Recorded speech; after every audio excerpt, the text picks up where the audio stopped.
ಮಾತುಗಳಲ್ಲಿ ಏನ್ ತಪ್ಪು? ಕಾಂಗ್ರೆಸ್ ಯಾಕೆ ವಿರೋಧ ಅಂತ? ಮೊದಲನೇದಾಗಿ ಮೋಹನ್ ವಿಶ್ವ ಅವರು ಮಾತಾಡ್ತಾ ಹೇಳ್ತಾ ಇದ್ರು, ಅವ್ರಿಗೆ ವಕ್ಫಿನ ಬಗ್ಗೆ ಕ್ಲಾರಿಟಿ ಇದ್ದಂಗೆ ಕಾಣಿಸ್ತಾ ಇಲ್ಲ. ವಕ್ಫ್ ಅಂದ್ರೆ ಇಷ್ಟೇ ನೋಡಿ, ಅವರು ಆಸ್ತಿಗಳ ಬಗ್ಗೆ ಮಾತಾಡ್ತಾ ಇದ್ರು.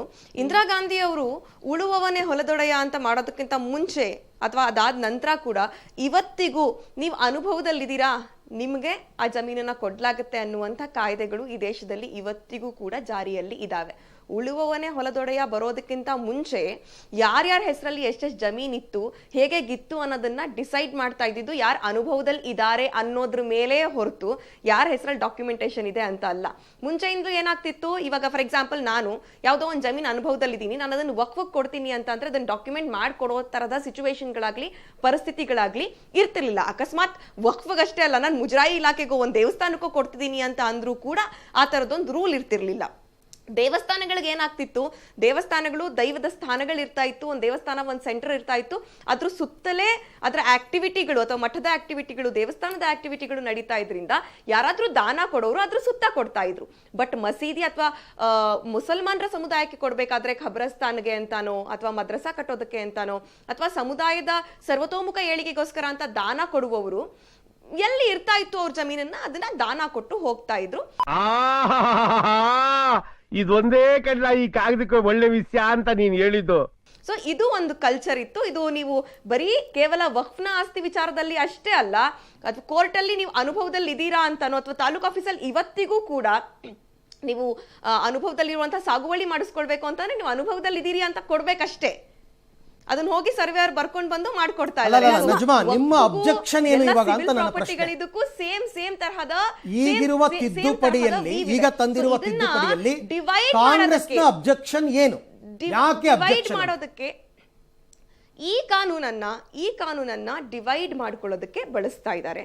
ಎರಡನೇದಾಗಿ ಅನಗತ್ಯವಾಗಿ ಈಗ ಸಿಖ್ ಗುರುದ್ವಾರ ಆಕ್ಟ್ ನೋಡಿ, ನೀವು 1971 ಡೆಲ್ಲಿ ಸಿಖ್ ಗುರುದ್ವಾರ ಆಕ್ಟ್ ನೋಡ್ಬೋದು, ಅಥವಾ ಅದಕ್ಕಿಂತ ಮುಂಚಿನ ಆಕ್ಟ್ ನೋಡ್ಬೋದು, ಅಥವಾ ಮುಜರಾಯಿ ಇಲಾಖೆಯ ಆಕ್ಟ್ ನೋಡ್ಬೋದು, ಅಥವಾ ಬೇರೆ ಯಾವುದೇ ಅಕ್ವಿಸಿಷನ್ ಆಗಿರುವಂತಹ ಬೇರೆ ಜಮೀನುಗಳ ಬಗ್ಗೆ ಯಾವುದೂ ಕಾನೂನು ಕಾಯ್ದೆಗಳನ್ನ ಮಾಡದೆ ವಕ್ಫ್ ಕಾನೂನಿಗೆ ಮಾತ್ರ ಸೆಲೆಕ್ಟಿವ್ ಆಗಿ ಅಮೆಂಡ್ಮೆಂಟ್ ಅನ್ನ ತರಕ್ ಹೊರಟಿರುವಂತದ್ದು. ಇದು ಒಡೆದಾಳುವಂತ ಮತ್ತು ಹಿಂದೂ ಮುಸಲ್ಮಾನರ ನಡುವೆ ಗಲಾಟೆಯನ್ನ ತಂದಿಕ್ಕುವಂತಹ ಕಾಯ್ದೆ. ಅಪೋಸ್ ಮಾಡೋದಕ್ಕೆ ಮೊದಲನೇ ಕಾರಣ. ಎರಡನೇದಾಗಿ ಅನಗತ್ಯವಾಗಿ ಅದ್ರೊಳಗಡೆ ಅನಗತ್ಯವಾದವರನ್ನ ತುರುಕುವಂತಹ ಅವಶ್ಯಕತೆ ಇರಲಿಲ್ಲ. ಮೂರನೇದಾಗಿ ಆಲ್ರೆಡಿ ನೀವು ಮಹಿಳೆಯರ ಬಗ್ಗೆ ಮಾತಾಡ್ತಾ ಇದ್ರಿ. ಒಂದ್ ನಿಮಿಷ ನೀವು ಮಹಿಳೆಯರ ಬಗ್ಗೆ ಮಾತಾಡ್ತಾ ಇದ್ರಿ.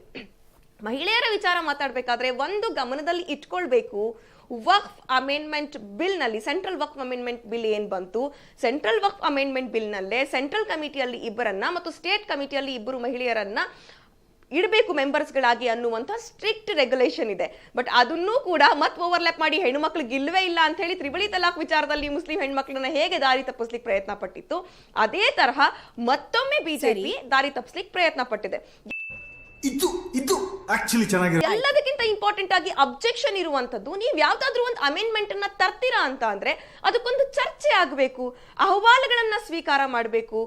ಅದನ್ನ ಯಾವುದನ್ನು ಮಾಡದೆ ಇವಾಗ ಅವ್ರದೇ ಮಿತ್ರ ಪಕ್ಷಗಳಾಗಿರುವಂತಹ ಬೇರೆ ಬೇರೆ JDU ಆಗಿರ್ಬೋದು, ಅವರೆಲ್ಲ ಒಂದಷ್ಟು ಡೇಟಾಗಳನ್ನ ಕೊಟ್ಟಿದ್ದಾರೆ ಈ ಚೇಂಜಸ್ಗಳು ಬೇಕು ಅಂತ.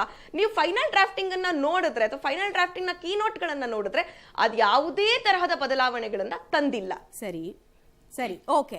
ಈಗ ಒಂದು ಪ್ರಶ್ನೆ ಕೇಳ್ಬಿಡ್ತೀನಿ ನಾನು ನಿಮ್ಗೆ, ಆಮೇಲೆ ಮೋಹನ್ ಆಳ್ವ ಅವ್ರಿಗೆ ಅವ್ರ ಪ್ರಶ್ನೆಗಳನ್ನ ಪಾಸ್ ಮಾಡ್ತೀನಿ. ನೀವು ಹೇಳ್ತಾ ಇದ್ರಿ ಕೇವಲ ದಾನಗಳಿಂದ ಮಾತ್ರ ವಕ್ಫ್ ಬೋರ್ಡ್ ನ ಆಸ್ತಿ ಇನ್ಕ್ರೀಸ್ ಆಗಿದೆ ಅಂತ. ಕೇವಲ ದಾನಗಳಿಂದ 2006ರಲ್ಲಿ 1.2 ಲಕ್ಷ ಎಕರೆ ಮಾತ್ರ ವಕ್ಫ್ ಹತ್ರ ಜಾಗ ಇದ್ದಿದ್ದು. ಈಗ 2025ಕ್ಕೆ ಬಂದ್ರೆ 9,40,000 ಎಕರೆ ಇದೆ. ಜಸ್ಟ್ ದಾನದಿಂದ ಬಂದ್ಬಿಡ್ತಾ ಇದು, ಅಥವಾ ಕಂಡವರ ಜಮೀನಿಗೆ ಬೇಲಿ ಸುತ್ತೋದ್ರ ಮೂಲಕ ಬಂತ ಅನ್ನೋದು ಪ್ರಶ್ನೆ ಬರುತ್ತಲ್ವಾ? ಯಾರ್ದು ಕಂಡವರ ಜಮೀನು? ವಕ್ಫ್ ಅಂದ್ರೆ ಯಾರು? ವಕ್ಫ್ ಅಂದ್ರೆ ಏನ್ ಸಾಬ್ರದೊಂದು ಬೇರೆ ಎಂಟಿಟಿ ಅಲ್ಲ, ಮುಸಲ್ಮಾನರ ಬೇರೆ ಒಂದು ಎಂಟಿಟಿ ಅಲ್ಲ. ಅದೇನ್ ಮಂಗಳ ಗ್ರಹದಿಂದಾನೋ ಇಲ್ಲ ಶುಕ್ರ ಗ್ರಹದಿಂದಾನೋ ಇಳ್ದಿರುವಂತದ್ದು ಬಿದ್ದಿರುವಂತದ್ದಲ್ಲ. ವಕ್ಫ್ ಅಂದ್ರೆ 9 ಲಕ್ಷ ಹೆಂಗಾಯ್ತು? ಸರ್ಕಾರ 9 ಲಕ್ಷ ಹೆಂಗಾಯ್ತು? 1 ಲಕ್ಷದಿಂದ 9 ಲಕ್ಷ ಕೇವಲ 10 ವರ್ಷಗಳಲ್ಲಿ ಸರ್ಕಾರ. ಕೇಳಿಸ್ಕೊಳ್ಳಿ, ಕರ್ನಾಟಕದ ಮಾತಾಡೋಣ. ಯಡಿಯೂರಪ್ಪ ಅವರಿದ್ದಾಗ್ಲೂ ಕೂಡ ವಕ್ಫ್ ಇತ್ತು, ಬೊಮ್ಮಾಯಿ ಅವರಿದ್ದಾಗ್ಲೂ ವಕ್ಫ್ ಇತ್ತು, ಕುಮಾರಸ್ವಾಮಿ ಅವರಿದ್ದಾಗ್ಲೂ ವಕ್ಫ್ ಇತ್ತು, ಸಿದ್ದರಾಮಯ್ಯ ಅವರಿದ್ದಾಗ್ಲೂ ವಕ್ಫ್ ಇದೆ. ಈ ವಕ್ಫಿನ ಆಸ್ತಿಗಳು ಎಲ್ಲೆಲ್ಲಿದಾವೆ ಅಂತ ಹೇಳಿ ಸರ್ವೆ ಮಾಡಿಸ್ತಿರೋದು ಯಾರೋ ಒಂದು ಮುಸ್ಲಿಂ ಎಂಟಿಟಿ, ಮೇಲ್ಗಡೆಯಿಂದ ಇಳಿದು ಬಂದಿರೋ ಮುಸ್ಲಿಂ ಎಂಟಿಟಿ ಅಲ್ಲ. ಈ ವಕ್ಫಿನ ಜಮೀನುಗಳು ಎಲ್ಲಿದೆ ಅಂತ ಸರ್ವೆ ಮಾಡ್ತಾ ಇರುವಂತದ್ದು ಇದೇ ಸರ್ಕಾರ ಸರ್ವೆ ಚರ್ಚೆ ಆಗಬೇಕಾಗಿರ್ತಕ್ಕಂಥದ್ದೇ ಇದು. ಯಾಕೆ ಅಂತಂದ್ರೆ ಕೇಂದ್ರ ಸರ್ಕಾರ ಈ ಮಸೂದೆಯನ್ನ ಜಾರಿಗೆ ತರ್ತಾ ಇರ್ತಕ್ಕಂಥದ್ರ ಹಿಂದಿನ ಉದ್ದೇಶ ಏನು ಅಂತಕ್ಕಂಥದನ್ನ ಜನರಿಗೆ ಮೊದಲು ನಾವು ಅರ್ಥ ಮಾಡಿಸ್ಬೇಕು. ಆಗ ಇದರ ಸಾಧಕ ಬಾಧಕದ ಬಗ್ಗೆ ನಾವಲ್ಲ, ಜನ ತೀರ್ಮಾನ ಕೊಡ್ತಾರೆ. ಮೀಟರ್ ಬೇಕು, ಮೀಟರ್